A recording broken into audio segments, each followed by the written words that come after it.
Well, hello folks, welcome to episode 41 of this Tennis Manager 2021 save. I am the Custard Prophet and we're back here at the Custard Tennis Academy and starting season 4. So in the last episode we had a sort of run through of how things had gone in the past season, kind of went over the highs and lows, and we were kind of thinking of trying to push Jack on to bigger and better things after a season which felt a little bit flat for him. Harry, on the other hand, had improved significantly, and I think was now in the top 200, which was a huge improvement for Mr. Welbeck. So that's kind of where we were, and I was all set up with kind of going forward with that sort of thing in mind. Trying to put a plan together over the closed season to improve one of Jack's key attributes. And I was going to focus on his backhand, which was his weaker, which was one of the weaker points that he has. And then I received this email. So, hello Shaun, my season's record on my minimum goals is the following. Separate, I don't understand that, so well done. Well done for completely confusing me there. But it's what comes next that is most important. I am deeply dissatisfied with our collaboration. The minimum clauses have not been respected, and I will terminate my contract immediately. I look back fondly on our time together, but I can't let emotions get in the way. I wish you all the best. So Jack leaves. That put everything in turmoil. So in today's episode, we're not playing a game of tennis. What we're going to be doing is you are going to be making a key decision on what happens for season 4. So we've lost Jack, and the next thing I needed to figure out was what were we going to do. So one of the things that happened was that we got a bunch of money at the end of the season from the board, so about £300,000, and we've got some additional expectations, and you can see here we need to have a balance of over 0 at the end of the season, which we hopefully will have. We need to keep all the players and recruit at least one player, so we've done that, and I'm going to show you that in a second. And the reputation objective is to increase the reputation of the academy, which is something that is not, it's of secondary importance. So we've not really managed to do that, but that's what we're hopefully going to do. Now, £300,000 did give us the opportunity to potentially improve the infrastructure, and there was a couple of places we could have done that. With the medical centre or with the youth and scouting centre, but neither of those allowed us hugely to improve the numbers available there. So if we upgraded that, I think we get another couple of scouts available. If we upgrade this, we get this moves up to 3 injury duration reduction, which just seems tiny, and we couldn't really afford an improvement in the sports centre or the business centre. So it didn't make sense to me to upgrade anything here. I felt what we needed to do was maybe invest this in terms of who is actually at the academy, not so much the staff, but actually bringing 3 players in rather than just 2, with the hope there we can take those players. Well, obviously we'll have to upgrade the staff to accommodate that, but not improve them dramatically. So that's what we've done. That's what I've tried to do. So I brought in a couple of new players, and it was challenging because it was hard to actually find anyone who was interested. You'll see here, these are the... he's now interested. Jay is now interested. Well, that is fascinating. He wasn't interested previously. But you'll see here, if I take that out, we did have Andy Murray interested. And I asked him whether he was what he would want, because I thought that might be quite fun. But he wanted about £100,000 to. What did he want? Yeah, he wanted about £100,000. There was some sort of joining fee or something that we'd have to pay, which was just ridiculous. And we'd only get like 3% of his earnings, and he was he's down in the sort of hundreds, 200s, so he wouldn't be earning that much anyway. So it would just get nothing from him. I'm not sure whether that would have improved the reputation of the academy. That was the one thing, but yeah, that was a toughie.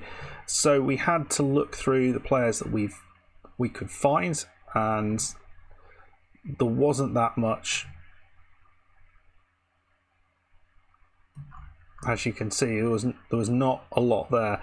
This person, Lavinia Tazanzi, was somebody I was wondering about, but I couldn't see anything, and I didn't have this information here, and maybe that might have been a useful thing to do, because they are interested, and they're only 16. So that is someone I'm going to keep an eye on in the future. So let's go and have a look who we brought in, and the question I have for you is, who do we coach for the season? We've got 3 options. One of them is Harry, but we've got a couple of others. And your job is to tell me who we're going to coach for the season. I'm not going to go forward until I've kind of had some replies here, or this episode's gone out, and if no one replies, then I'll have to make the decision myself, which is a terrible thing. But let's have a look. So here's Harry. I think he's pretty rubbish. In all honesty, he's playing brilliantly. Are we going to be able to improve him beyond this 176? I'm not sure. Technically, he's very, very weak. He's probably a little bit better physically, but he lacks a little bit in terms of his mental attributes as well. But 176 is not bad. If we have a look at his ranking, it's just been gradually going up and up and up. So we're very, very pleased with his development. But is he the man that we want to take forward? He's obviously someone we know. He's been at the club a long time.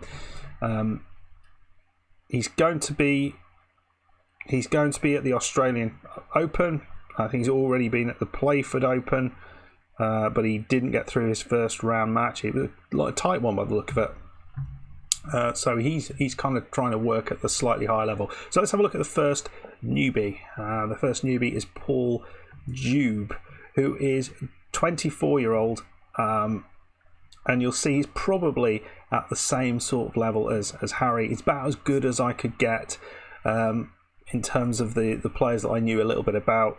He was one of the better ones. Mentally, he's got good tactical skills, and there's potential here to maybe improve some of these aspects a little bit, some of the technical attributes.